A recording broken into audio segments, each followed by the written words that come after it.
வணக்கம் நண்பர்களே. இன்று நாம் அறிந்து கொள்ளப் போகும் மாமன்னன் இந்திய வரலாற்றில் மட்டும் அல்ல, உலக வரலாற்றிலும் ஒரு பெரும் இடத்தை பிடித்தவன். அவர்தான் கங்கை கொண்ட சோழன், ராஜேந்திர சோழன். ராஜேந்திர சோழன் யார்? ராஜேந்திர சோழன் மகான் ராஜராஜ சோழனின் மகன். சோழ பேரரசின் மிகச்சிறந்த அரசர்களில் ஒருவராக அவர் வரலாற்றில் திகழ்கிறார். ஆட்சி பொறுப்பு: ராஜேந்திர சோழன் கிபி 1014ஆம் ஆண்டு சோழ பேரரசின் அரசனாக பொறுப்பேற்றார். அவர் ஆட்சி செய்த காலம் சோழர்களின் பொற்காலம் என்று அழைக்கப்படுகிறது.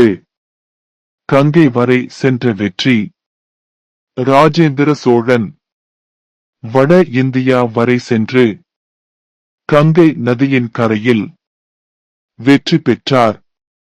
அந்த வெற்றியின் நினைவாக அவர் கங்கை கொண்ட சோழன் என்று அழைக்கப்பட்டார்.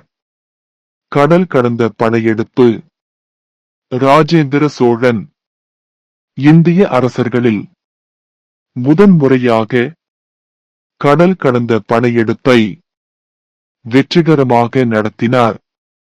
ஸ்ரீவிஜய பேரரசு, தென்கிழக்கு ஆசிய நாடுகள் இவை அனைத்திலும் சோழர்களின் புகழ் பரவியது. கங்கை கொண்ட சோழபுரம் வெற்றியின் நினைவாக ராஜேந்திர சோழன் கங்கை கொண்ட சோழபுரம் என்ற புதிய தலைநகரை அமைத்தார்.